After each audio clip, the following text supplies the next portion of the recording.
Next up on the XR is a front sprocket guard of some sort.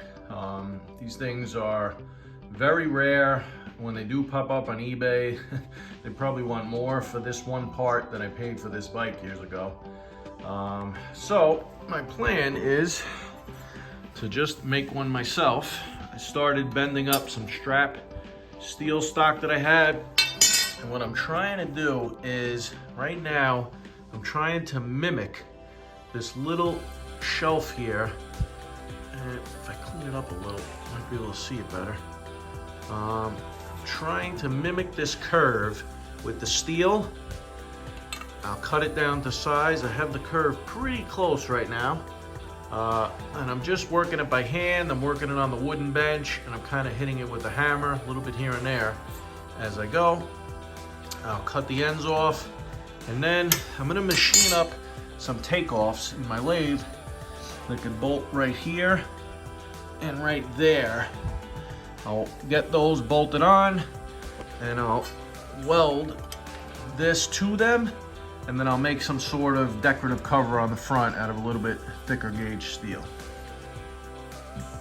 So I cut off the excess, and you can see here I'm closing in on the shape. Got a little more playing around to do here, but I'm pretty close. Looks like the chain must have flown off at one point in time and actually cracked the case a little bit, but hopefully I could kind of get it bent to where I think it used to be, or even if it's like that, it actually looks pretty good like that. And like I said, I'm just gonna make some sort of covering for the front, make it look nice, and then I'll make a little bracket going up to the standoffs. All right, so filming this with one hand, very difficult. Kind of got this wedged here. It's down a little bit from where it's supposed to go, but it's staying. What I did was made up a little piece of cardboard like that. It's gonna go like that. I'll drill a hole in it, and that'll anchor right to that bolt hole. I had said previously I'd make a standoff, but I actually just like the idea of a bracket like this better, much easier. All right, I got my two brackets designed. This is the upper I showed you before. This is the lower. Drew them out on this piece of steel. Probably about 3/16 if I had to take a guess. Just something I had laying around. And then I'm gonna drill the holes and weld it to this piece.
you.